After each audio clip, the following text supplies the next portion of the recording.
Budapest entered the final quarter of 1944 as the capital of an ally under strain, an operational hub at the hinge of the Eastern Front, and a political symbol watched by Berlin, Moscow, and the Western Allies.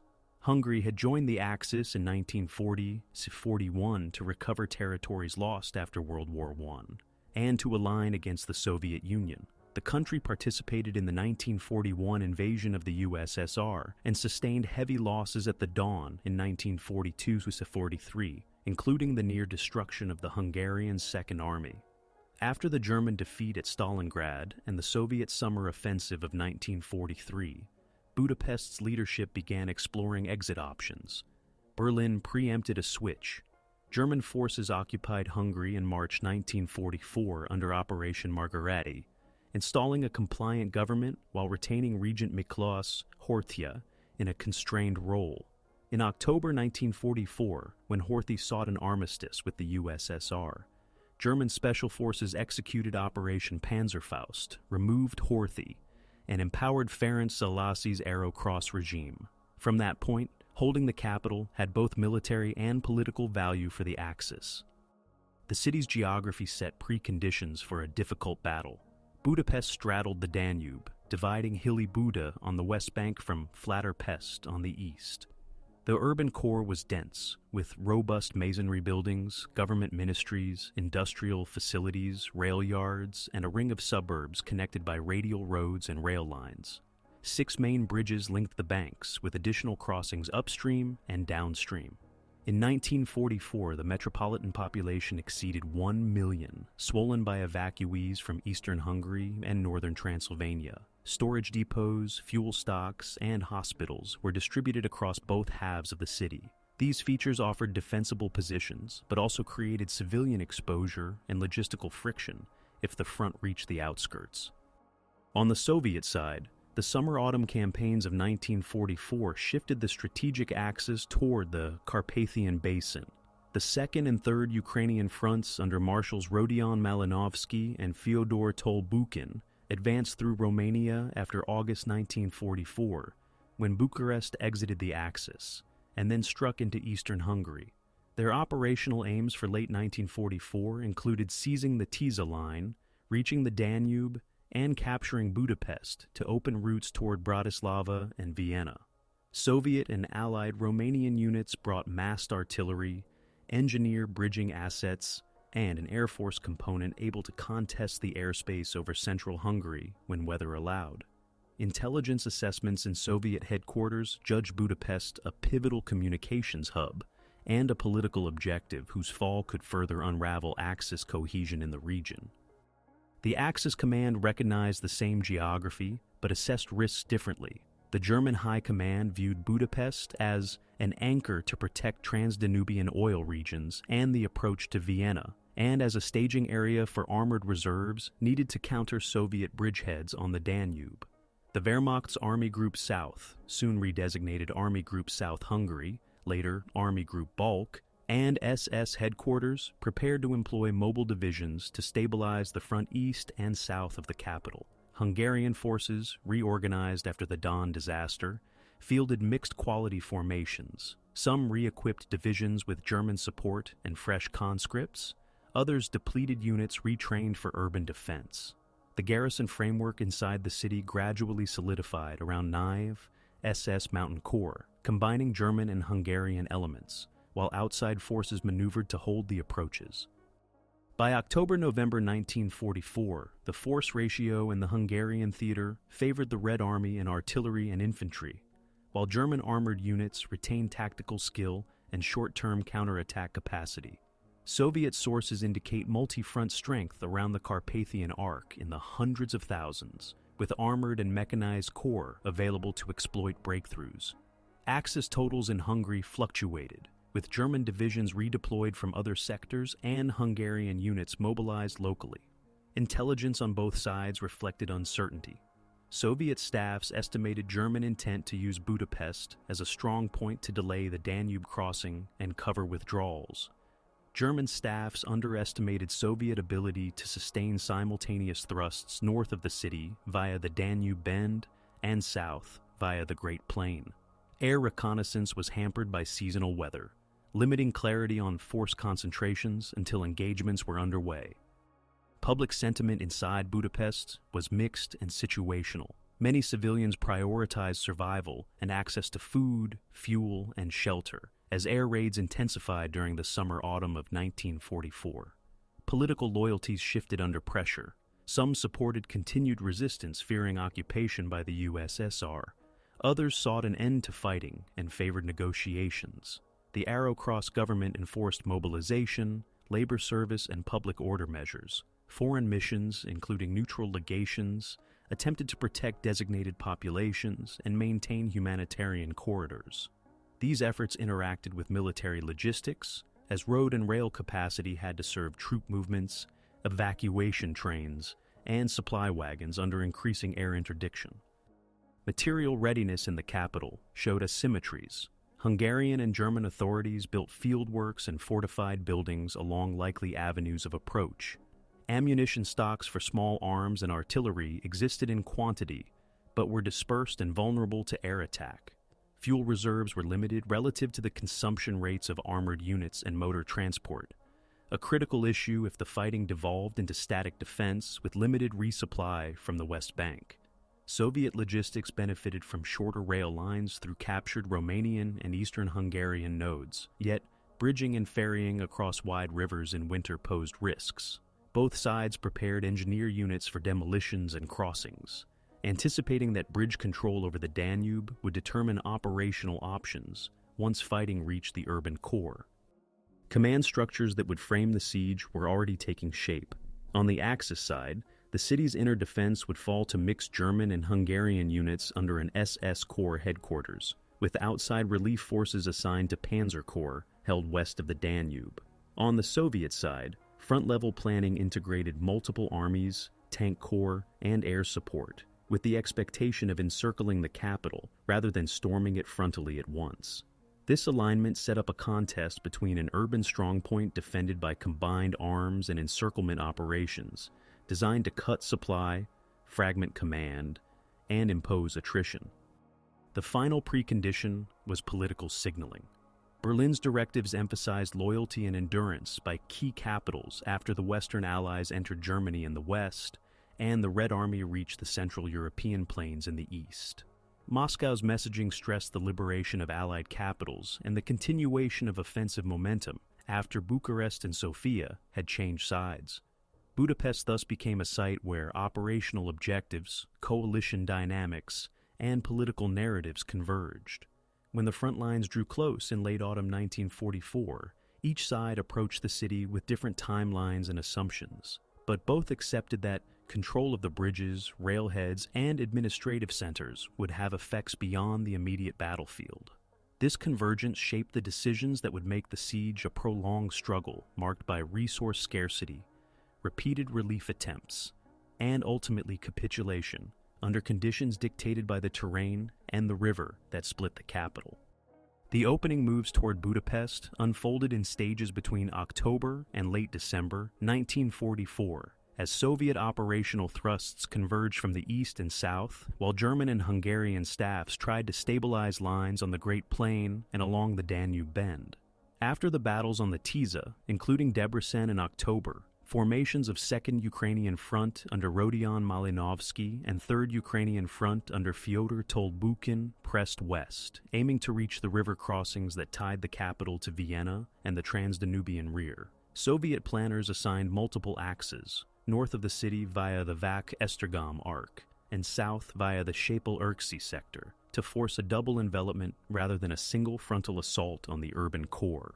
Bridging equipment, pontoon trains, and engineer battalions were concentrated behind forward armies to exploit gaps once German armored reserves were fixed.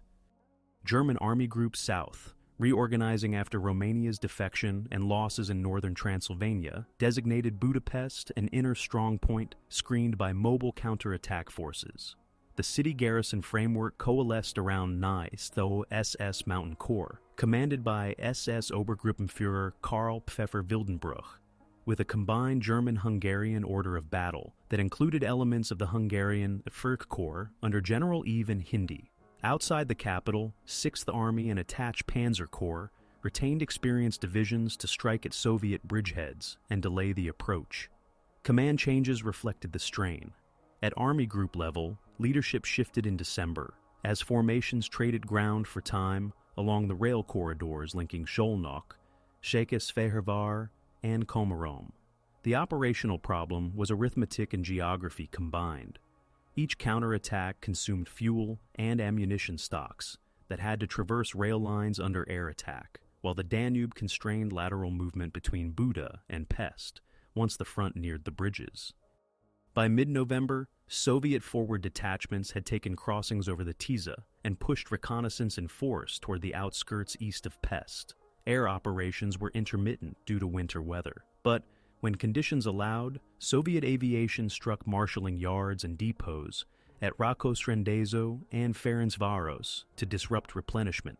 On the ground, 46th Army advanced from the south with mechanized support, while 7th Guards Army moved west of the Tisza to threaten the arc north of the city. Soviet claims of captured localities east and southeast of Budapest indicated steady pressure without a continuous breakthrough. German reports described elastic defense, sieging villages and then counterattacking with Panzergrenadier battle groups to retake road junctions for 24 to 72 hours, buying time for new lines behind the Danube tributaries. Inside the capital, authorities imposed air raid routines and began priority allocations of flour, coal, and medical supplies to hospitals and essential services. Civilian administration functioned under Arrow Cross directives, while the military requisitioned trucks and barges to move ammunition and engineer stores to prepared positions. Demolition teams surveyed the Danube bridges, emplacing charges but withholding final wiring to keep traffic flowing. Cartographic staff in the garrison mapped strong points by block and intersection, marking masonry buildings for conversion into firing nests and registering key streets for anti-tank obstacles. Hungarian and German engineers erected field fortifications on the eastern approaches, built barricades from tramcars, and planned blocking positions around Parliament, ministries, and the Castle District as eventual command redoubts. In December, the tempo increased. Soviet columns pressed from the south toward Érsi and from the north toward the Danube Bend, while forward detachments probed along the Pest suburbs of Kispest and Pest-Szent-Lőrinc. German armored reserves countered repeatedly near Székesfehérvár and along routes feeding into the capital. These blows disrupted timing, but could not reverse the broader encirclement plan. Force estimates for the Budapest area fluctuated as units rotated in and out. By the week before Christmas, Axis strength earmarked for the city defense, and immediate environs ranged in the tens of thousands, combining German infantry and SS units with Hungarian divisions, police, and labor battalions. Soviet armies massed on two fronts with infantry corps, artillery divisions, and mechanized formations sufficient to pursue simultaneous thrusts north and south of the river. The command decisions that defined the siege took shape during 23 to 26 December. Front headquarters concluded that armored exploitation west of the city would be costly and uncertain due to counterattacks near Komárom, and instead prioritized closing the ring. On 24 December, Soviet detachments cut the last major road into Pest from the southeast. By 26 December, Soviet formations severed the Budapest-Vienna rail link north of the city and reached the Danube south of the capital, completing the encirclement. Communications from the garrison then depended on radio and air resupply. Berlin confirmed the fortress status and issued the hold-at-all-costs directive to Neue SS Mountain Corps, forbidding an unauthorized breakout. The garrison's operational concept became a two-bank defense: resist in Pest to delay the loss of industrial and rail assets, maintain bridge control as long as feasible, and be prepared to withdraw heavy elements to Buda if necessary while preserving cohesion. The immediate reactions on both sides reflected these choices. Soviet artillery registered targets across the Pest districts, concentrating on transport nodes, warehouses, and known barracks. Urban assault groups reorganized with sappers, submachine gun platoons, and flame projector teams trained in block clearing. The garrison redistributed ammunition to sectors facing the first probes and increased patrols to test Soviet lines for gaps that might facilitate a breakout if permission arrived. Hungarian units familiar with the neighborhoods took lead roles in guiding German detachments to pre-planned firing positions. Civilians faced curfews and ration cuts as rail-borne food deliveries ceased. Local bakeries resorted to flour mixes and reduced weights per loaf, while water and power outages began to appear in districts hit by shelling. Across the Danube, Buda prepared as the depth position. Staff officers converted administrative buildings into command posts with redundant signal lines. Medical services established triage in cellars, and boat crews surveyed mooring points for ferrying wounded and supplies between banks, while bridges remained intact. Engineers staged explosives for partial demolitions intended to deny immediate Soviet crossings, while preserving the option for controlled withdrawals. The dual requirement to keep bridges open for own movement, yet prepared to deny them under pressure, would become a daily calculation as artillery duels intensified. By the final days of December, the opening phase had ended. A major European capital stood encircled, with an estimated 7,000 to 9,000 Axis personnel inside the pocket, and a civilian population still measured in the hundreds of thousands. Outside the ring, German command assembled relief forces west of the Danube, including EVSS Panzer Corps and Army Panzer formations, while Soviet fronts consolidated the cordon and positioned artillery for systematic reduction of strongpoints.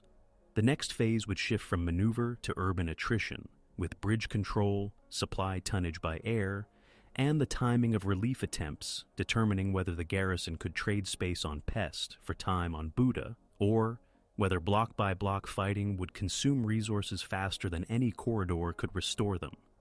Strategic planning for Budapest in late 1944 balanced operational aims with constraints in manpower, fuel, and time. On the Soviet side, Stavka directed 2nd and 3rd Ukrainian fronts to take the capital, secure continuous control of the Danube line from the southern Hungarian plain to the Slovak border, and open routes toward Bratislava and Vienna. Operational orders prioritized encirclement over immediate assault, fixed the garrison in Pest with infantry and artillery, reached the river north and south of the city to cut rail and road access, and only then methodically clear urban sectors. Force groupings reflected this sequence. 46th Army, reinforced with mechanized elements, was designated to press into the eastern districts. 7th Guards Army and formations along the Vax-Esztergom arc were to sever the northern corridor. 57th Army and allied Romanian units supported the southern clamp. Army and Corps artillery were massed to create high-density fire plans for transport nodes and bridgeheads, with engineer brigades assigned bridging parks to sustain crossings once weather and current permitted. Soviet logistics anticipated consumption rates typical of prolonged city fighting. Staff calculations allocated large stocks of 76 mm and 122 mm shells for registered fires, with separate allotments for demolition. Charges and flamethrower fuel issued to assault detachments trained for building clearance. Rail lines via Debrecen-Szolnok, Cegléd, and via Arad-Szeged fed forward depots east and south of Pest. Truck columns were scheduled in night convoys to reduce exposure to Axis air sorties. Fuel planning accounted for winter conditions and road damage, with reserve dumps positioned to support a shift from cordon to penetration when the ring closed. Air support plans prioritized interdiction of marshalling yards at Rakos Rendezo and Ferencváros, and strikes on identified barge concentrations on the Danube to limit the garrison's cross-river movement. German and Hungarian planning took shape around two layers: an inner urban defense under Nye's SS Mountain Corps and an outer mobile reserve positioned west of the Danube. Berlin's directive conferred fortress status, requiring a stand in place unless relieved. The garrison's concept divided the city into sectors keyed to major roads and bridge approaches, with mixed German-Hungarian command posts and reserve companies assigned to counterattack along pre-surveyed streets.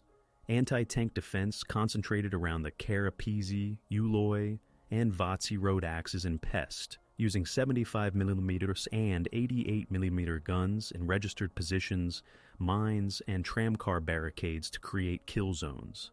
Heavy machine guns and mortars were sited to interlock fields of fire along boulevards and courtyards. In Buda, planners prepared a depth belt anchored on the castle district and Gellert Hill, exploiting elevation and masonry construction. Outside the capital, Army Group South assembled IVSS Panzer Corps and Army Panzer formations to retain the initiative west of the river and to plan relief thrusts once the encirclement formed. The relief framework assumed short, concentrated penetrations along the Tata-Bixke and Székesfehérvár corridors, with exploitation toward the Danube bridges. Corps orders emphasized fuel rationing, rapid artillery displacement, and engineer preparation to clear blown culverts. The plan accepted risk on secondary sectors to mass tanks and self-propelled guns for corridor operations. Hungarian armored assets, including the 1st Hungarian Armored Division with Turan and German-supplied Panzer C4s, were slotted to reinforce breakthroughs or secure flanks against Soviet counterattacks. Supply calculations inside the pocket were stringent. Pre-encirclement inventories indicated stocks of small arms ammunition, measured in weeks at reduced expenditure, but artillery shells and fuel were limited. The garrison requested air resupply tonnages exceeding 200 tons per day to sustain full operations, including bread flour, medical supplies, 75 mm and 105 mm ammunition, and aviation fuel for liaison flights. Luftwaffe plans assigned Ju-52s, He-130s, and later Me-323s when available, with night landings on improvised strips judged too risky. Most loads would be container drops. Weather forecasts and Soviet fighter activity reduced expected delivery rates. Commanders introduced ration scales. Daily bread per person declined. Fuel allocations prioritized ambulance and artillery tractors, and a rotating schedule maintained minimal heating in hospitals. Engineer planning on both sides focused on the bridges. The garrison emplaced charges on the Erzsébet, Chain, Margaret, Liberty, and other crossings, but held firing circuits incomplete to keep movement possible between banks. Demolition orders specified sequential partial blows to deny immediate heavy vehicle passage while preserving foot traffic during controlled withdrawals. Full demolition was reserved for situations where Soviet capture appeared imminent. Soviet engineers prepared for forced crossings if intact spans fell, assembling pontoon parks and assault boats upstream and downstream, and surveying eddy patterns for ferry points. Artillery plans included counter-battery and suppression fires on bridgeheads to cover crossing operations. Intelligence estimates framed decisions but introduced errors. Soviet staffs rated the garrison at roughly 7,000 to 9,000 personnel, including German SS and Wehrmacht units and Hungarian divisions, with an additional large civilian population complicating movement and supply. They assessed Axis armor west of the Danube as capable of rapid local counterblows, but limited in strategic endurance due to fuel scarcity and air threat. German staffs estimated multiple Soviet armies around the city, with significant artillery and several mechanized corps in reserve. They judged that a swift concentrated relief strike within 7 to 10 days after encirclement could open a corridor if bridges in Buda remained available. Both sides misread elements of timing. Soviet planners underestimated the frequency of Axis counterattacks near Székesfehérvár.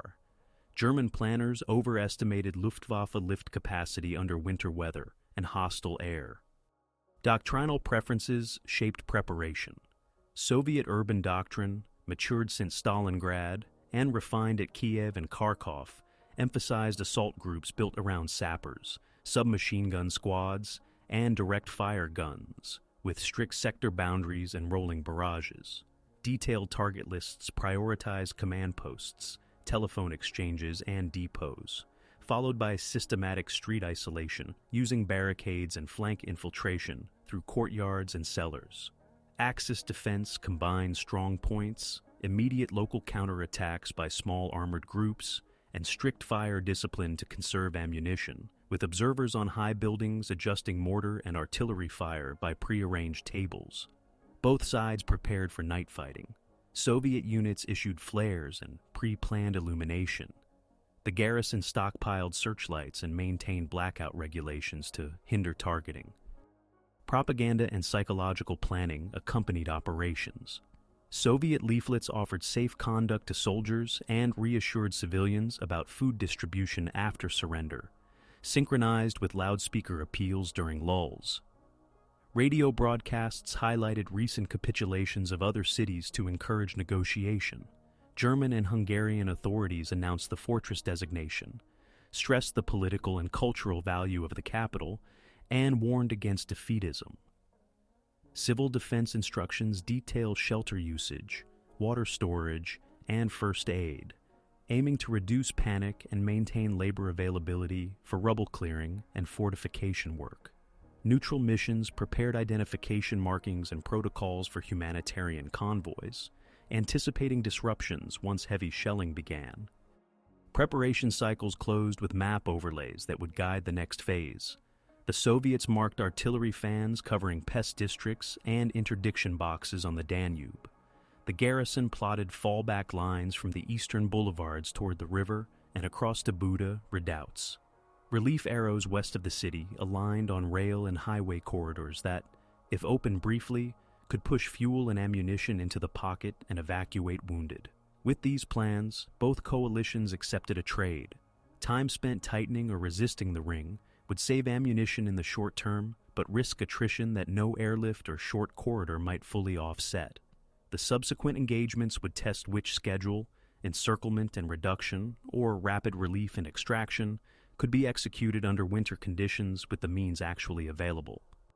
The first engagements inside the pocket began immediately after the encirclement on 26 December 1944.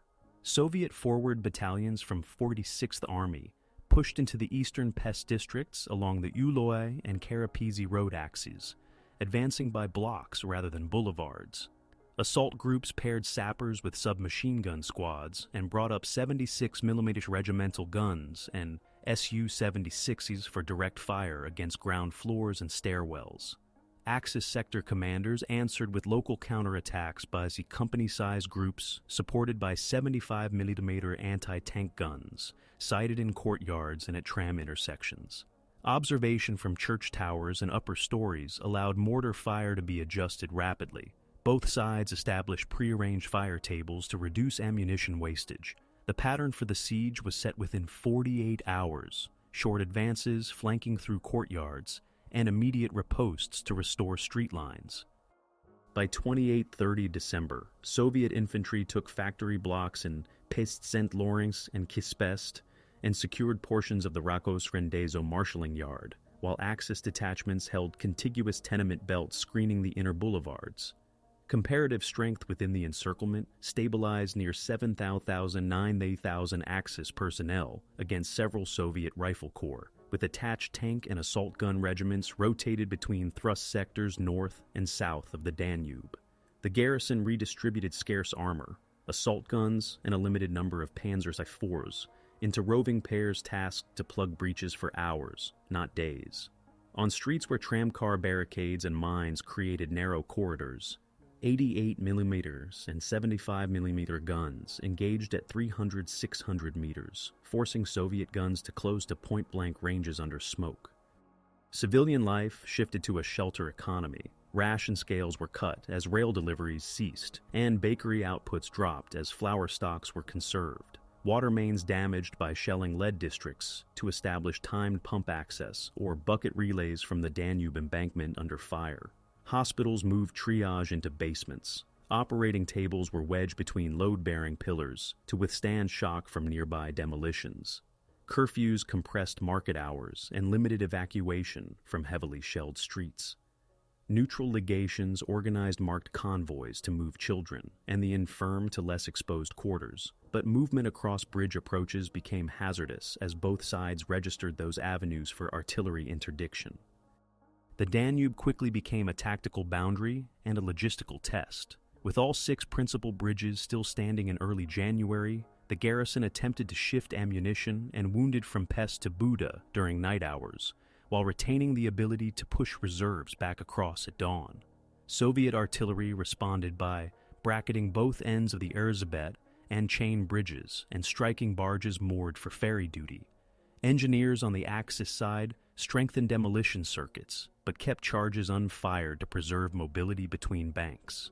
Soviet engineer reconnaissance surveyed eddies and bank conditions for future pontoon sites should demolitions occur. Each night saw a similar calculation: move essential tonnage at the risk of concentrated shelling, or conserve bridges for a later withdrawal from the eastern bank. Unexpected outcomes influenced tempo. On several occasions, Soviet probes reached inner courtyards faster than expected by using coal chute entries and ventilation shafts. Garrison sappers adapted by wiring stairwells for controlled collapses and creating internal fire breaks between apartments to stop lateral infiltration. Conversely, Axis counterattacks that regained one or two blocks often discovered that sewer lines had allowed Soviet scouts to bypass barricades, requiring the sealing of manholes and the emplacement of trip flares in tunnels. The fighting occupied new vertical space. Cellars, mezzanines, and rooftop paths became lanes of approach, forcing both sides to revise street-level maps with elevation notes. Air resupply began in earnest after 27 December. Luftwaffe crews flew night drops to marked zones on squares and racetracks, releasing containers of bread flour, medical dressings, 7.92 mm cartridges, and limited 75 mm and 105 mm ammunition. Tonnage delivered fell below requests due to weather and Soviet night fighters. Soviet anti-aircraft guns sighted on the eastern approaches and along the river raised losses, and several drops scattered, landing in no man's land or within Soviet lines. The garrison compensated with salvage patrols during lulls, trading rifle fire for sacks of flour or crates of bandages. Soviet air interdiction repeatedly struck at depots identified by smoke from ovens or by traffic converging at dawn. January's first week saw territorial shifts measured by tram lines and boulevard rings. Soviet units pressed across the outer Joseph-Varos and Ferencváros blocks toward the inner ring, seizing police stations and telephone exchanges to disrupt command nets.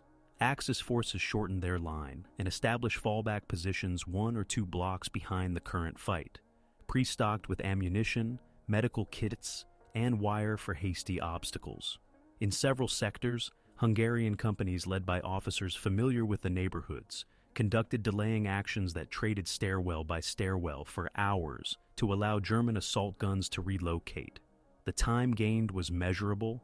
On days when a counterattack restored a street line for half a day, medical trains of handcarts and requisition vans could move 200-400 wounded toward bridgeheads for transfer to Buda hospitals.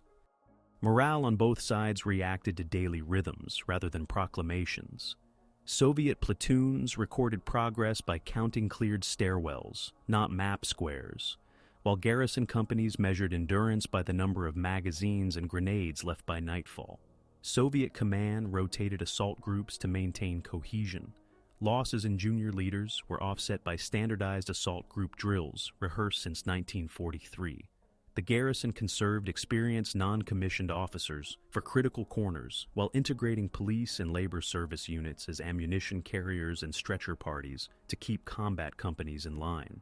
Civilians engaged in improvised logistics. Courtyard committees rationed firewood, pooled candles, and posted watch lists for water runs. The first local turning points occurred when Soviet forces established fire control over key intersections that dominated entire neighborhoods. Once a 2-gun section secured a 3rd-floor window with a direct line to a boulevard, Axis movement across that vector required smoke or night. In early January, such nodes multiplied along the Rákóczi and Ulloy corridors. The garrison tried to neutralize these nests with 105 mm guns firing at high angles from short range, but ammunition limits forced selective engagements. As a result, certain streets became permanent danger lines, shaping the pattern of withdrawals toward the Danube.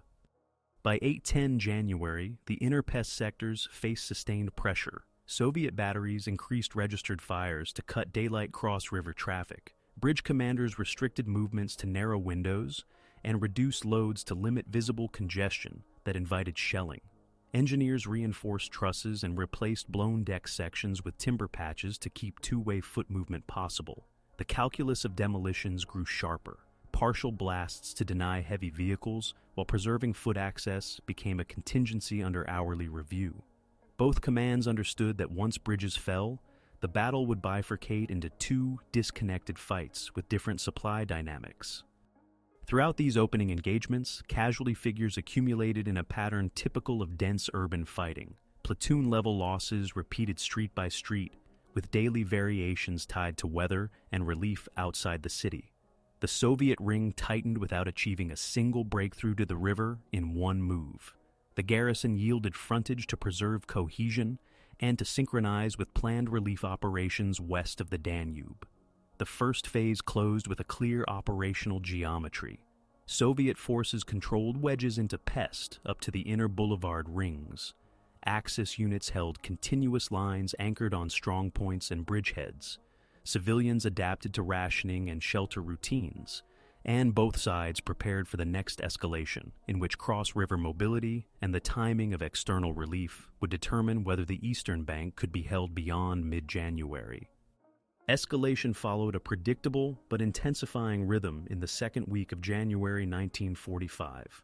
Soviet artillery density increased along the Pest sectors, with batteries methodically registering intersections, embankment ramps, and known depot courtyards.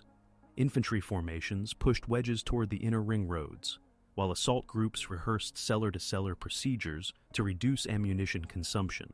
The garrison compressed frontage to reduce gaps, pulling companies behind prepared barricades 1 or 2 blocks at a time. Night brought salvage and evacuation drills. Litters moved along stairwells marked with chalk arrows. Hand carts and commandeered vans formed silent convoys toward the bridgeheads. Sub-zero Celsius readings on multiple nights hardened rubble and reduced floodwater in basements, easing movement for sappers but increasing frostbite among troops and civilians who lacked fuel. Command challenges mounted inside the pocket. The mixed German-Hungarian structure required parallel reporting lines to NIO SS Mountain Corps and Hungarian Wehrmacht Corps. Sector boundaries drawn along streets did not always match pre-war administrative grids, producing overlaps in requisition authority for food, fuel, and medical supplies. Radio traffic grew congested as units requested mortar ammunition and evacuation windows at the same hours. Signal officers introduced time slot protocols and restricted non-essential transmissions to preserve battery life. Civilian administrators sought clarity on ration tiers for hospitals versus shelters. Decisions varied by district depending on proximity to depots and shelling patterns. Neutral legations transmitted lists for humanitarian movements, but artillery interdiction of bridge approaches forced cancellations with little notice. Weather and terrain compounded friction. Ice flows on the Danube complicated barge operations, and shell craters on embankment roads slowed ambulances. Soviet observers on upper floors facing the river gained fire control over approach lanes by day, forcing most cross-river movement into 2 narrow night windows. Engineers reinforced trusses and replaced decking sections on the Chain and Erzsébet bridges to maintain foot traffic. Demolition teams completed firing circuits but held charges under centralized authorization, aware that premature destruction would split the defense and reduce flexibility for counterattacks. Soviet engineers, anticipating eventual demolitions, cached assault boats and pontoon modules upstream and downstream, while artillery planned smokescreens to mask future crossings. Relief operations outside the city raised expectations and risks. Between 1 and 7th January, a panzer thrust from the Tata-Bixby axis forced Soviet reserves to redeploy, reducing immediate pressure in some Pest sectors for 24 to 48 hours. A second attempt from the Esztergom arc between 7 and 12th January shifted artillery duels north of the Danube bend. For the garrison, these movements yielded brief increases in airdrop success as Soviet night fighter coverage adjusted to new priorities. Inside the pocket, commanders used the lulls to rotate depleted companies and to move heavy weapons from threatened boulevards to pre-marked fallback nodes nearer the river. Soviet staffs, informed by air reconnaissance and prisoners' statements, adjusted the cordon rather than abandoning the methodical reduction of blocks already invested. Supply became the central crisis variable. Luftwaffe drops delivered a fraction of requested tonnage. On several nights, the tally reached double-digit tons, but weather and flak reduced the average. Bread rations fell, Flour was mixed with substitutes and distributed in reduced weights per loaf. Artillery units received fewer 105mm and 150mm shells than fire plans required, forcing more frequent use of direct-fire 75mm guns at short range. Medical services reported shortages of dressings, sulfa drugs, and fuel for sterilizers. Civilians improvised with courtyard kitchens and shared stoves. Committees posted rotation lists for water runs from functioning pumps or the river, with guards posted at corners registered for harassment fire. The cumulative effect was measurable in endurance. Company morning reports increasingly cited non-combat losses due to exposure and exhaustion. Political pressures intersected with the military timetable. Orders from Berlin reaffirmed fortress status and the hold-at-all-costs directive. Appeals for a breakout without prior authorization were denied, tied to the expectation that the next relief attempt would open a corridor. Hungarian authorities emphasized the capital's status and issued mobilization notices for additional labor and stretcher parties. Soviet political officers synchronized leaflet drops, offering safe conduct to soldiers and assurances to civilians regarding post-surrender food distribution procedures. These messages, alternating with loudspeaker broadcasts during lulls, did not halt fighting, but influenced local calculations in sectors where ammunition was low and casualty evacuation lagged. January's middle week produced sector-level crises that accumulated into operational strain. Soviet batteries secured fire control over the Uloi and Rakosi corridors. Axis movement across those vectors required smoke or night and exact timing. Several telephone exchanges and police stations changed hands, temporarily disrupting command nets until field lines were reconnected through basements and tram tunnels. The loss of a single third-floor machine gun nest could open a flanking route through an entire block. Conversely, a two-gun section emplaced in a masonry corner often held for hours with limited ammunition, if resupplied by rope winch from a courtyard. Junior leadership turnover rose on both sides, increasing reliance on standardized drills and pre-written fire tables. Casualty evacuation and burial became logistical tasks with tactical effects. In districts where evacuation to Buda succeeded before dawn, combat companies returned to line with higher strength by afternoon. Where routes were interdicted, wounded accumulated in cellars, drawing stretcher parties and ammunition carriers away from the front. Soviet medical posts established along captured streets began routine triage and evacuation toward field hospitals east of the city, sustaining the tempo of assaults with predictable rotation. Axis surgeons in Buda hospitals operated through rolling power outages, using generators prioritized with limited fuel. Cases requiring blood transfusions strained stocks by the third week of the month. The crisis crystallized in the days preceding the fall of Pest. Continuous pressure narrowed the garrison's bridgehead on the east bank to contiguous pockets along the embankment.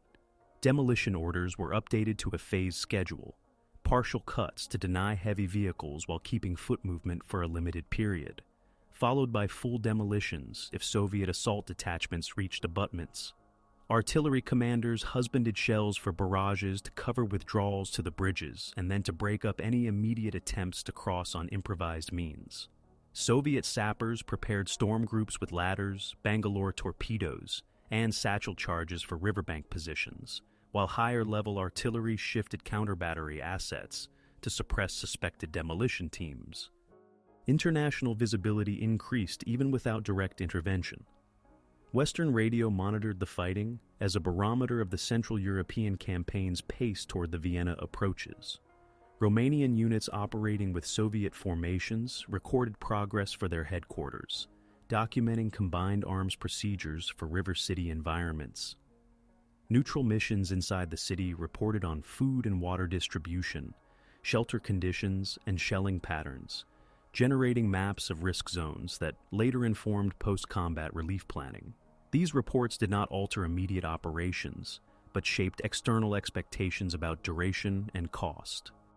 By 18th of January, Axis units completed their stage withdrawal from Pest to Buda under fire. Charges prepared in preceding days were fired according to the phased plan, bringing down the main Danube bridges to prevent immediate crossings. The effects were immediate and structural. The battle split into two disconnected fights with different supply dynamics, and Soviet operations on the East Bank transitioned from urban clearance to riverline preparation.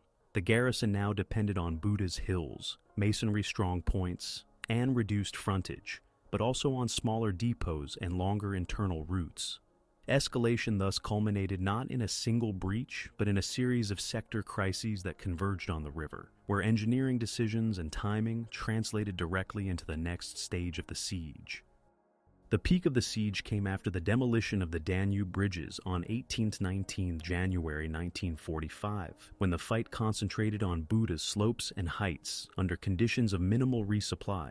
Inside the pocket, daily airdrops delivered far below the requested 200 tons. Several nights yielded single-digit tonnages, with most containers limited to bread flour, medical dressings, small arms cartridges, and a small share of 75mm and 105mm shells. Fuel for ambulances and artillery tractors was rationed by the hour. Hospitals and caves and cellars beneath Castle Hill operated on generator power with restricted lighting. The city's water distribution in western districts depended on hand pumps and bucket chains from cisterns. Civilian shelters near the Cristina Varos and Taban quarters absorbed overflow from Pest evacuees, adding strain on food and heating allocation. On the heights, terrain imposed a tactical structure different from the flat grids of Pest. Gellert Hill, the Castle District, Zas Hegi, and the spine of the Buda Hills provided observation over embankments, rail yards, and approach streets.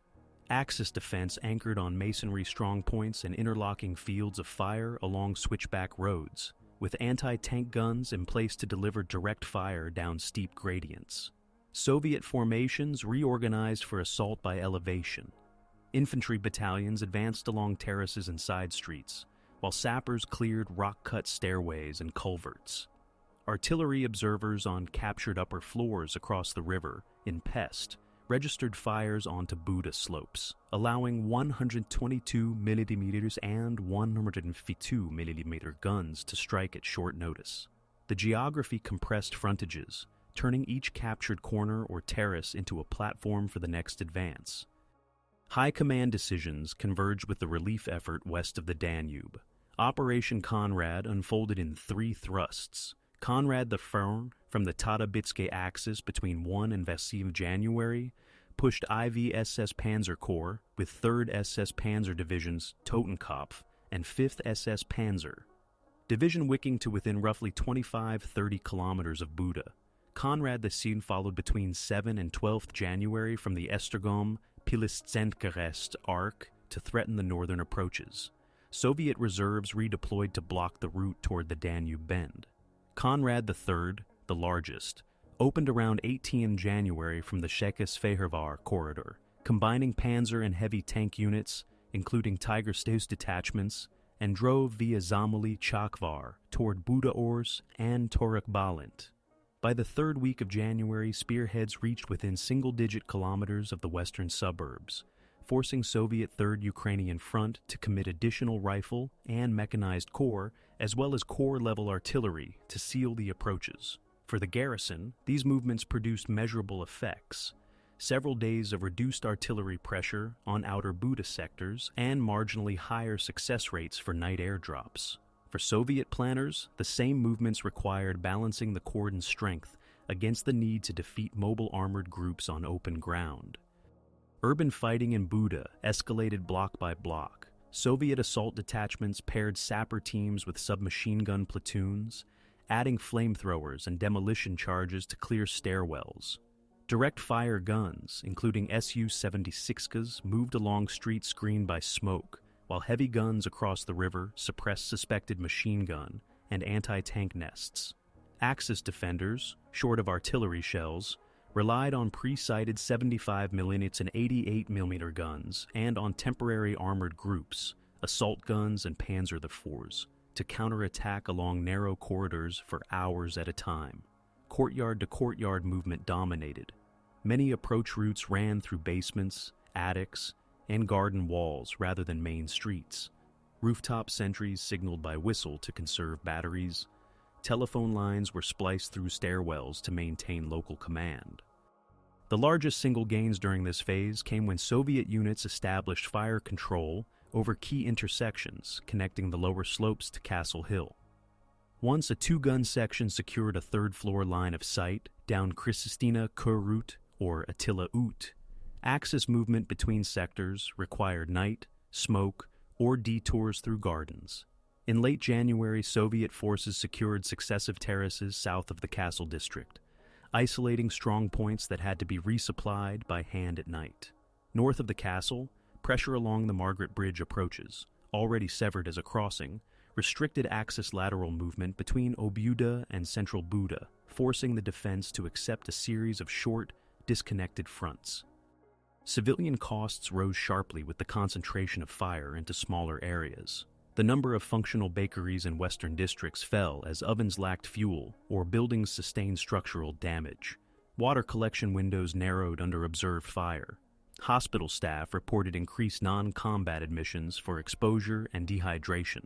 Evacuation corridors for children and the infirm from exposed streets to deeper cellars were scheduled against artillery routines, often between WW2 Poso and Polsir Spor.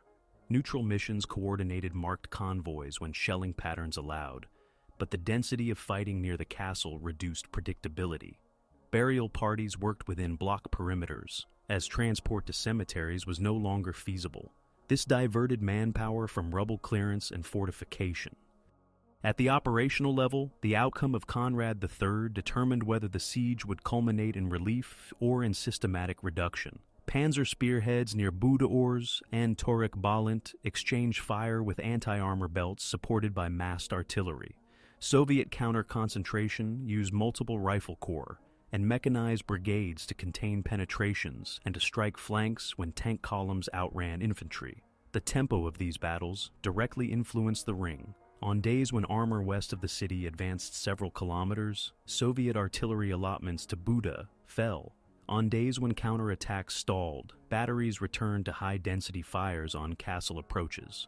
Axis radio traffic recorded the correlation by hour, and the garrison scheduled local counterattacks in Buda for nights following reported panzer gains.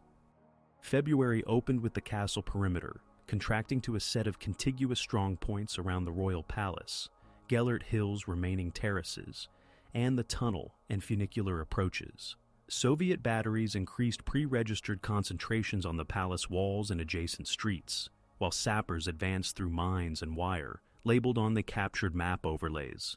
Inside the perimeter, commanders rationed grenades and reserved remaining artillery shells for interdiction of assault assembly points.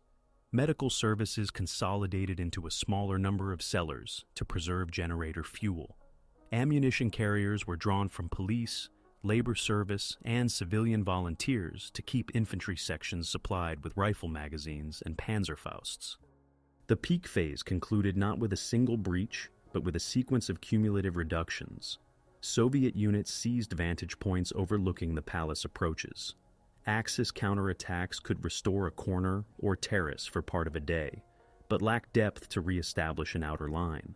At the same time, Konrad III's spearheads were halted and then pushed back from the last ridgelines west of Buda as Soviet reserves and artillery mass overcame local penetrations.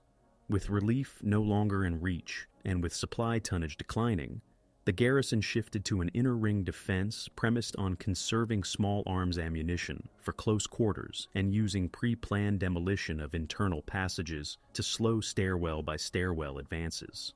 Civilian endurance narrowed to essentials: water, bread substitutes, shelter discipline, while maps in both headquarters marked remaining blocks not as neighborhoods, but as numbered objectives or fallback points. In this configuration, the siege reached its maximum intensity. Attrition in the castle quarters, constrained maneuver space on the hillsides, and an external armored campaign whose failure set the conditions for the final decisions to come. Adaptation defined the weeks after the bridges fell. On the Axis side, 9's SS Mountain Corps reorganized the Buda defense into compact combat groups tied to terrain rather than administrative districts. Companies were reduced on paper to platoon-sized units that could hold a single terrace, garden wall, or stairwell. Panzerfaust and Panzerschreck teams replaced gun lines in many sectors, with two-man cells assigned to doorways pre-measured for 20 to 40-meter shots.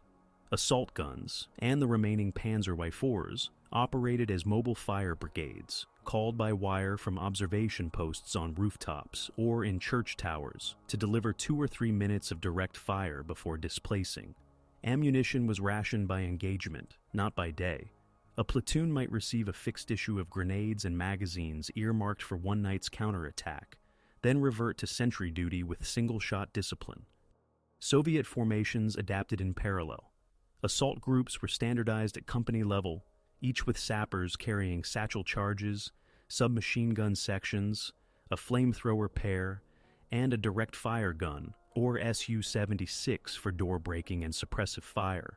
Where cellars and courtyards formed a lattice, battalions advanced not in a continuous line, but as converging columns on designated nodes, such as a switchback corner, a tunnel mouth, or a street fork leading up to Castle Hill. Artillery shifted from broad barrages to high-frequency, short-duration concentrations, 30 to 60 rounds from 122mm, 152mm batteries, timed to coincide with storm team entries. Mortars added smoke to isolate stairwells and to blind observation posts overlooking the lower slopes. Katyusha salvos targeted identified depots and command posts, with psychological as well as destructive effect, exploiting the echo patterns in the hills. Resource management became a continuous problem-solving exercise. Inside the pocket, the garrison centralized remaining stockpiles into fewer depots to reduce guarding requirements and to simplify distribution along predictable, sheltered routes. Floor plans were annotated with load-bearing walls and chimney runs to create protected corridors for ammunition carriers. Bakeries with fuel received priority flour, but outputs were cut by weight. Soup kitchens used bones and dried vegetables issued from requisitioned warehouses. Hospitals consolidated into deep cellars beneath public buildings and caves, grouping surgical teams to share generator power. Blood and saline shortages were managed with strict triage categories. Transport for the most critical cases moved during narrow windows when Soviet artillery shifted to other sectors. Civilian committees adapted to the battlefield schedule. Courtyard councils maintained watch lists for water runs at night when river approaches were less exposed, and posted notice boards with shelling hours inferred from prior days. Families pooled candles and firewood. Shelter wardens enforced blackout to reduce the risk that light through a crack would draw observed fire. Burial parties worked within block perimeters with marked stretchers, recording locations for later exhumation. These measures did not eliminate risk, but reduced predictable losses, allowing more civilians to remain in place and continue tasks that the military depended on. Clearing rubble from lanes, carrying messages, or moving supplies up stairwells too narrow for stretchers. Communication networks reflected improvisation under attrition. German and Hungarian signals officers recycled household wire and telephone cords to replace lines cut by shelling, threading cables through basements, attics, and sewer entries. Field switchboards were relocated deeper, and code tables were simplified to speed traffic with fewer trained operators. Runners were paired and rotated every few hours. Routes were mapped with colored chalk to show blast holes and safe passages. Soviet units used colored panels and pyrotechnic signals to coordinate platoon advances, where radio suffered from multipath interference off masonry and rock.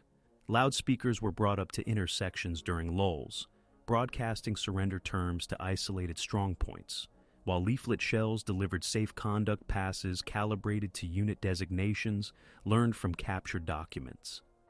Tactical innovation appeared in small increments. On several streets above the river, Axis sappers wired internal walls for controlled collapse, dropping stair flights to deny direct ascent, while leaving flanking crawl spaces for their own movement. Soviet sappers countered by breaching through party walls at waist height to bypass mined doorways and created mouse holes that allowed a section to clear a row of rooms without entering corridors under fire. Where steep gradients limited armored movement, Soviet units hauled 45mm and 76mm guns, with handspikes to fire point-blank into basement embrasures. Axis defenders answered with Panzerfaust traps. Bait doors left ajar with sandbag kill zones behind. Snipers on both sides influenced tempo, disproportionate to numbers. Soviet marksmen established posts in upper floors on Pest, with clear lines of sight across the river to stair openings and terrace corners. Axis snipers in Buda used attic peepholes to cover garden walls and narrow alleys, targeting flamethrower operators and radio men. Engagement windows were short. Counter-sniper teams brought periscopes and mirror sights and shifted every few shots. The effect was cumulative.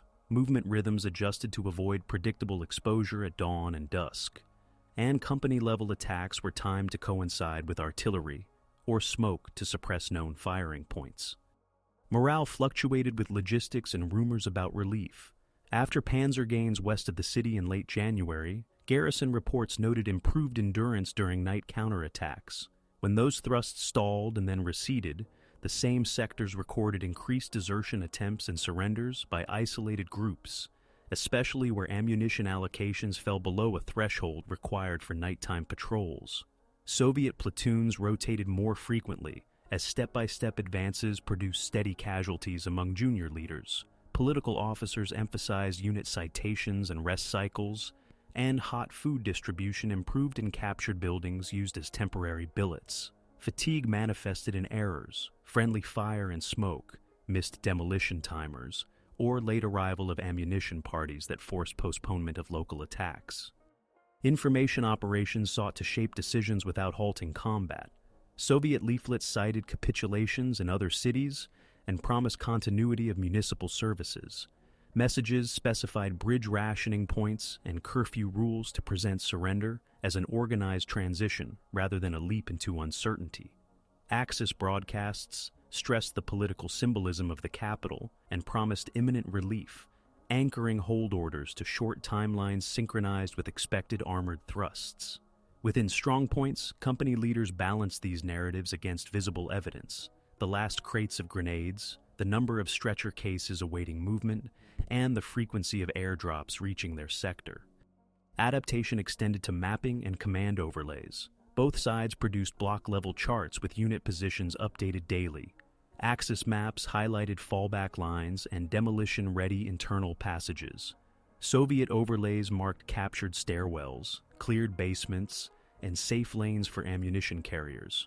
Artillery grids were refined to street segments and even to building faces, with observers using prearranged target codes for individual corners. This precision allowed brief, intense fires to precede storming parties by seconds rather than minutes, conserving shells while increasing shock. By early February, resistance had become an exercise in conserving scarce means while delaying predictable losses. The garrison's infantry strength declined through a combination of combat casualties, exhaustion, and dwindling ammunition. Replacements came from police, rear services, and convalescents released early, trained in short courses focused on Panzerfaust use and night sentry procedure. Soviet forces, learning from daily contacts, shortened the time between reconnaissance and assault, using standardized assault kits and rotating fresh companies to keep momentum. The balance of adaptation favored the side with replenishment. Each day the ring supplied new sappers, shells, and medical stocks, while inside the pocket each day converted fixed stocks into narrower options. Under these conditions, command attention turned to options beyond holding, either a negotiated capitulation under specified terms or a breakout attempt coordinated with any renewed relief from the West. The preparations for both would unfold in parallel in the days ahead, each shaped by the same constraints that had governed resistance since the bridges came down. The turning point arrived when the defenders concluded that continued static resistance in Buda could no longer be synchronized with relief operations west of the Danube. After Konrad III's spearheads were checked on the last ridgelines beyond Buda Ors and Torek Balint in late January, the garrison's planning shifted from holding terraces indefinitely to preparing a breakout designed to reach German lines through the hill country northwest of the city. The interval from 1 to 10 February 1945 saw accelerated Soviet reduction of strongpoints on the castle approaches and a steady decline in airdrop tonnage. Ammunition returns indicated that several infantry sectors could sustain only one short counterattack per day. Medical staff reported non-combat losses from exposure and dehydration, rising in proportion to combat wounds. Civilian food distribution narrowed to soup kitchens, operating at fixed hours in protected courtyards. From an operational perspective, the remaining urban perimeter could no longer absorb daily attrition, while waiting for another external thrust of armor that no longer had the fuel, mass, or time to reach the bridges that had already been demolished. Soviet command recognized the same inflection. With mobile battles west of Buda trending against further Axis penetration, 2nd and 3rd Ukrainian fronts concentrated additional artillery and assault engineer assets on the remaining Buda pocket. Batteries prepared timed concentrations on stairheads, tunnel mouths, and terrace corners, while assault detachments rehearsed vertical movement through party walls and cellar galleries. Observation from captured upper floors in Pest and from newly taken vantage points in Buda allowed high-angle fire to interdict short internal routes between the Royal Palace, Kristina Varos, and Geller slopes. Soviet staff estimated the garrison's effective combat strength in the low tens of thousands, with ammunition stocks uneven and fuel nearly exhausted. Intercepts and prisoner interrogations suggested growing discussion of a breakout. In response, Soviet units adjusted the ring to create overlapping fields of fire on likely exit corridors towards Sena-Ter, Vermezo, and the Budakeszi Road. Inside the pocket, the decision process reached its conclusion on 11th of February, with daily reports indicating critical shortages, grenade allotments per platoon reduced, mortar ammunition limited to a few dozen rounds per sector, surgical generators rationed to specific hours. Lyau's SS Mountain Corps and the Hungarian WW2 Corps finalized a plan for a night breakout. The concept assigned 3 columns to depart from the castle district and adjacent quarters, converge near Sena-Ter, cross the rail cutting, and push through the wooded hills toward Huvesvelgi and Budakeszi, then onto axes leading toward Pilishenkarest and the German forward line. The timing sought to exploit darkness, winter haze, and the expected turnover of Soviet night watches. Rear guards would hold residual strongpoints to mask movement for the first hours. Civilians were instructed through local wardens to remain in shelters. Medical staff were given the option to stay with patients. Estimates of available personnel for the breakout varied by hour, as companies consolidated and stragglers reported in. Figures compiled that evening placed the departure strength at roughly 28,000 to 3,000 organized soldiers, with additional auxiliaries and small groups attempting to join along the route. Armored vehicles were largely immobile due to fuel scarcity and terrain. The plan relied on small arms, Panzerfausts, and a few light guns manhandled for short distances. Routes through courtyards and cellars were marked in chalk. Demolition charges were in place to drop stairwells behind the last units. The columns stepped off after nightfall on 11th of February, moving in files through the palace tunnels, across Vermezo, and toward the switchbacks climbing to the first belt of hills. Soviet responses were immediate and layered. Forward posts reported movement by sound and by the appearance of runners in known sallyport locations.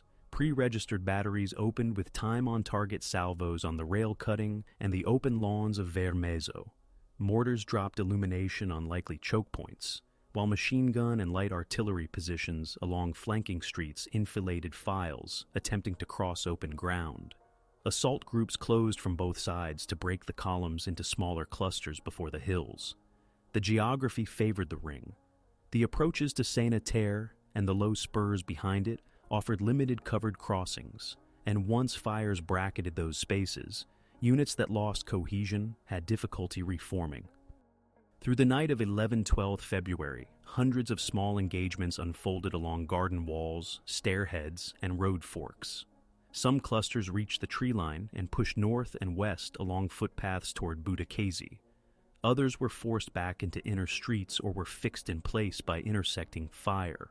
Signal lines inside the pocket fell silent in several sectors after switchboards were overrun or cables cut by shelling. Company leaders used whistles and prearranged passwords to sort files in the dark. Casualty evacuation became impossible on most routes. Wounded were left in cellars or moved short distances to ad hoc aid posts. By dawn, Soviet detachments had sealed many of the exit corridors.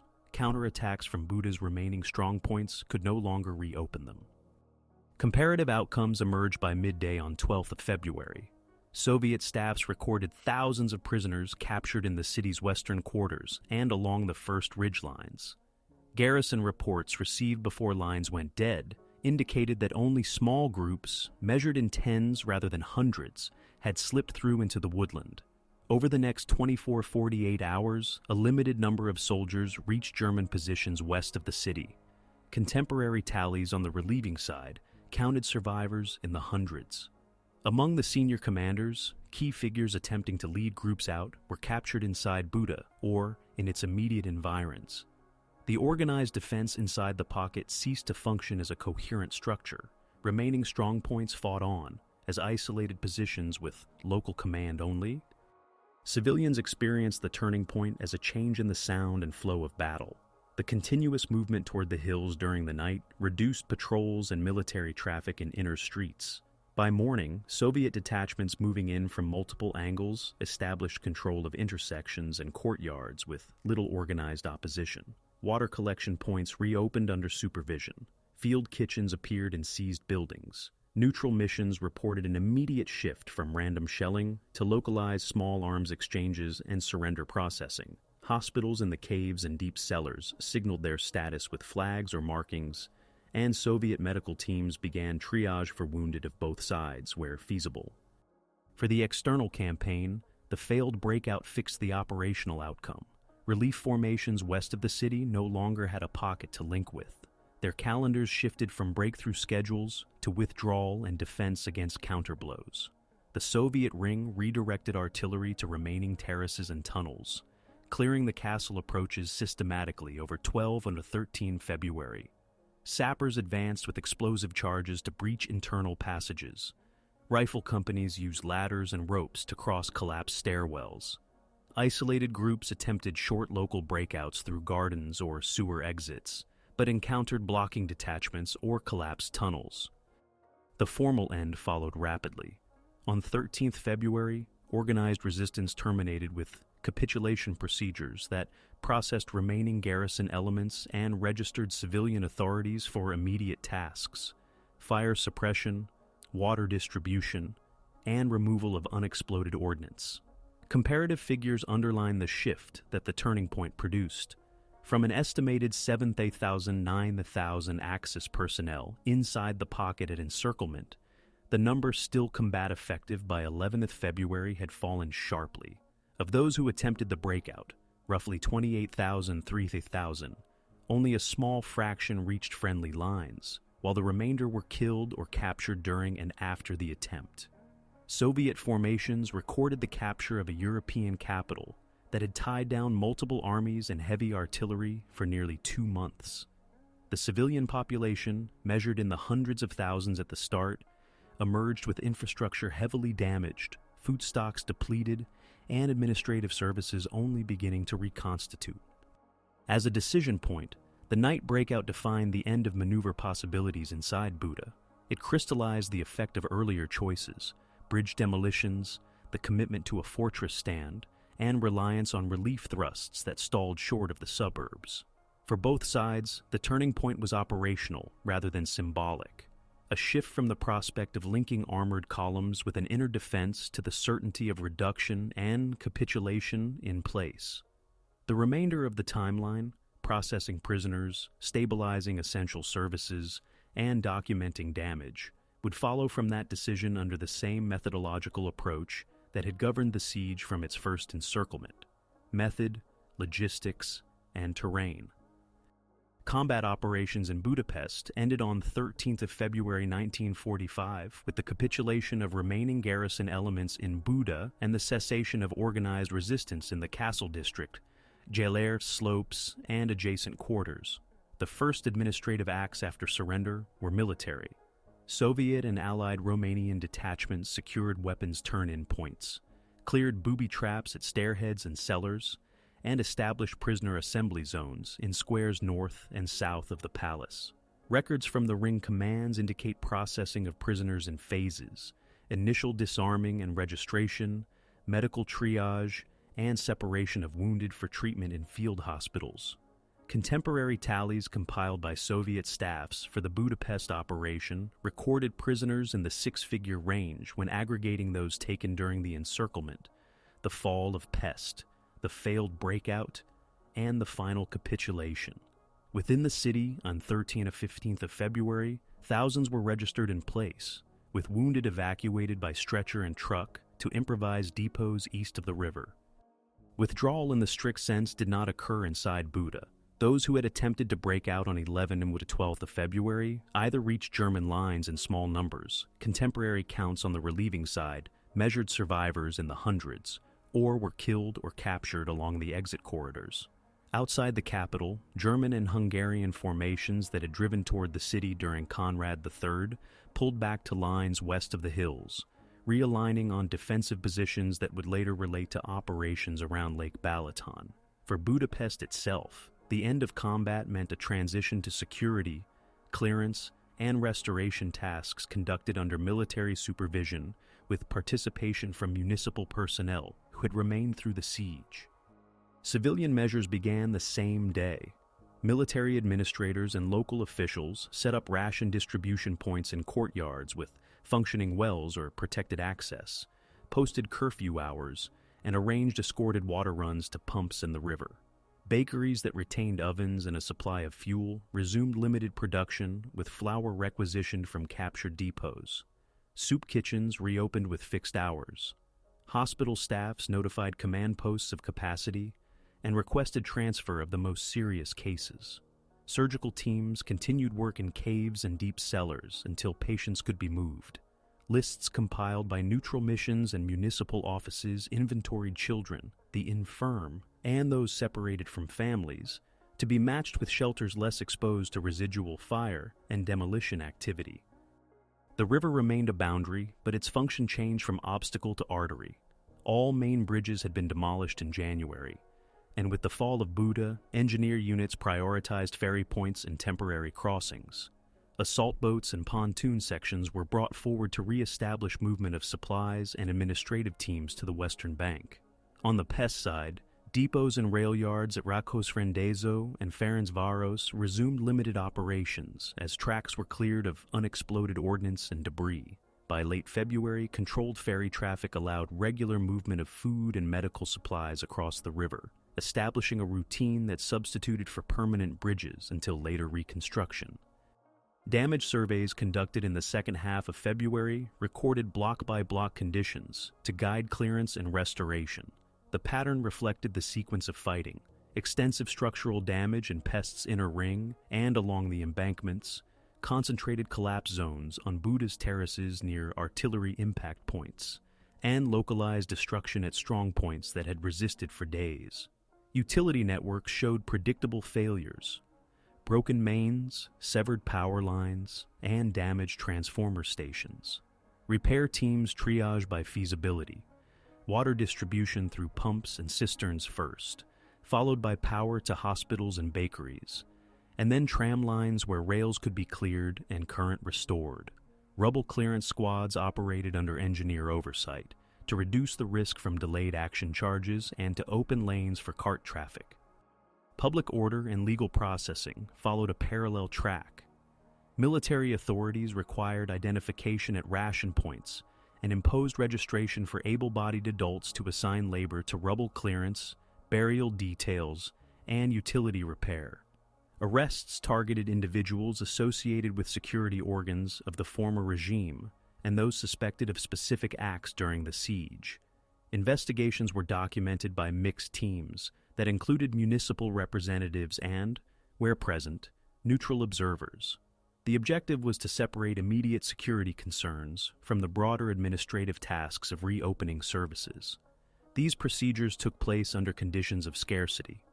Office space was limited, many records had been destroyed, and travel between districts required escorts until street control stabilized. Health concerns shaped daily routines in the weeks after capitulation. Water quality varied by district. Boiling advisories were enforced where fuel could be provided, and chlorination was introduced where possible. Medical teams organized vaccination campaigns against typhus and managed lice control with delousing stations. Mortuary services recorded locations of temporary burials made during the siege and coordinated exhumation and reinterment when transport became available. These tasks were as much logistical as medical, consuming carts, fuel, and labor that otherwise would have gone to construction or debris removal.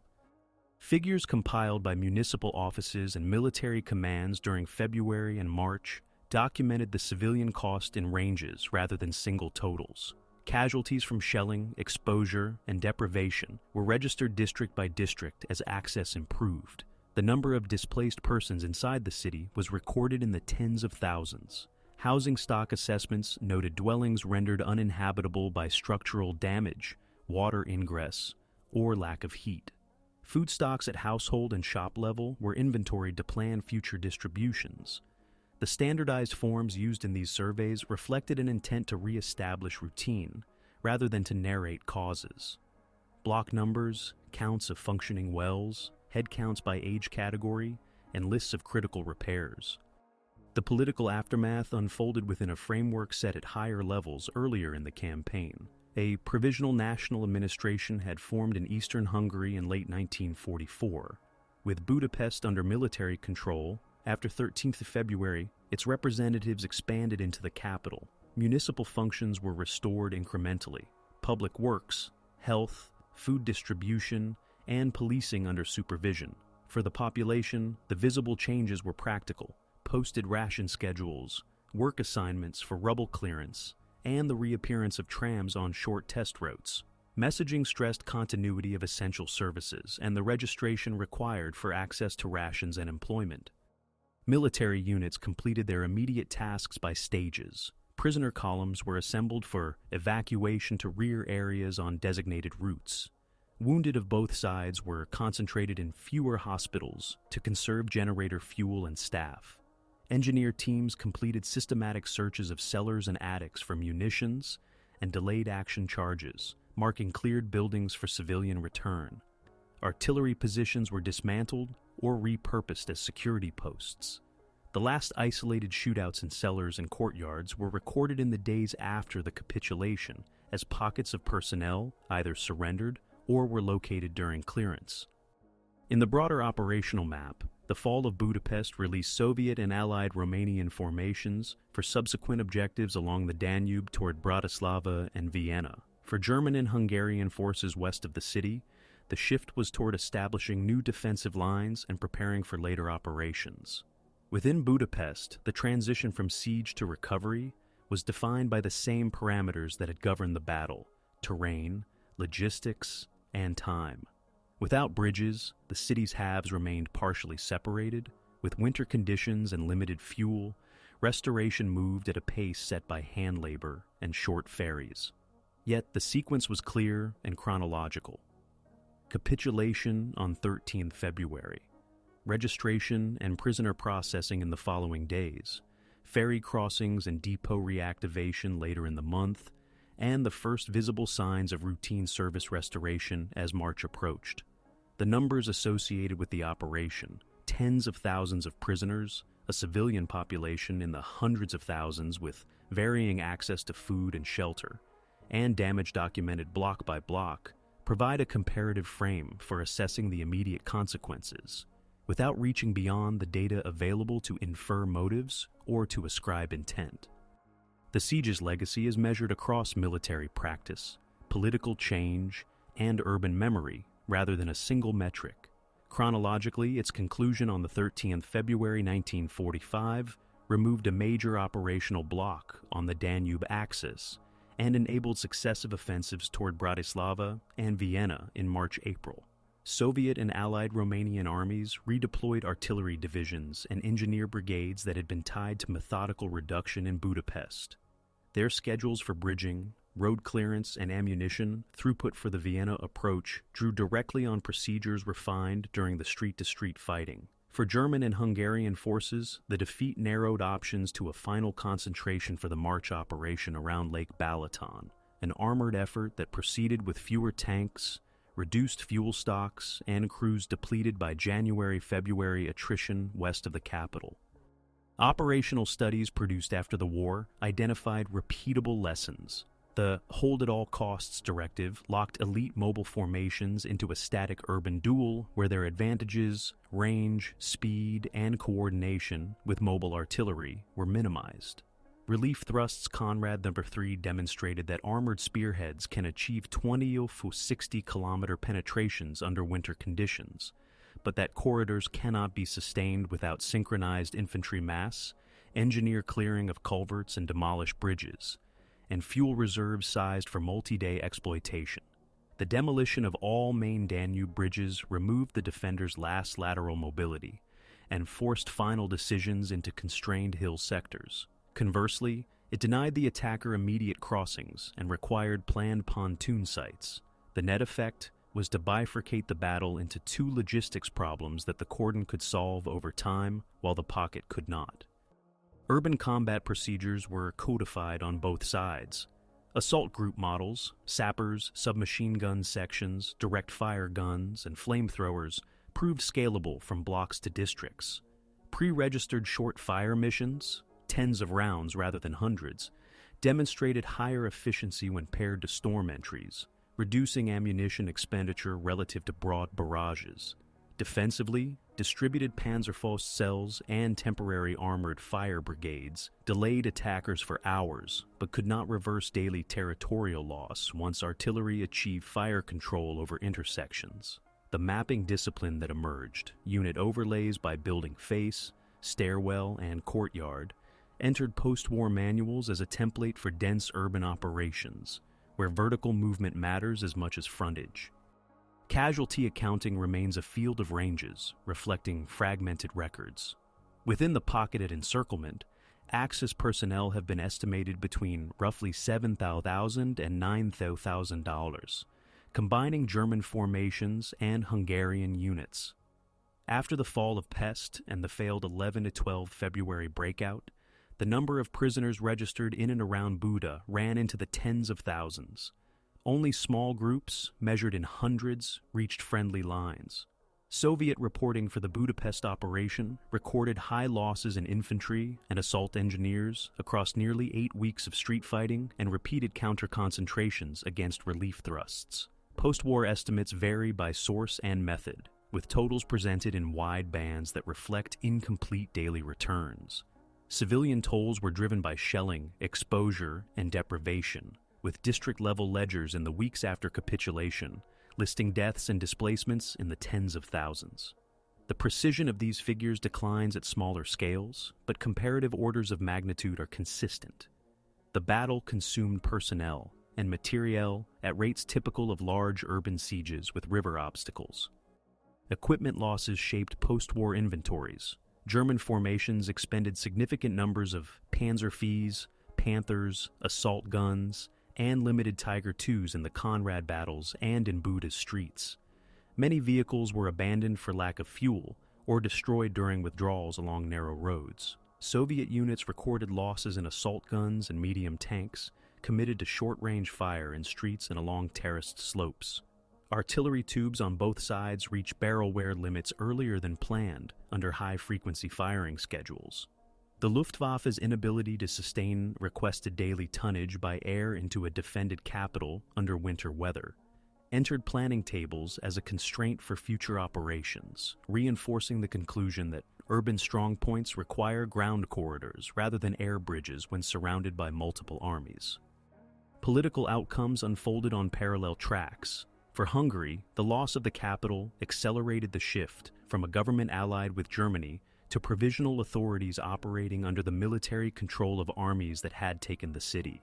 Administrative continuity in food distribution, policing, and public works was restored under supervision through February-March, using standardized registration forms and ration schedules.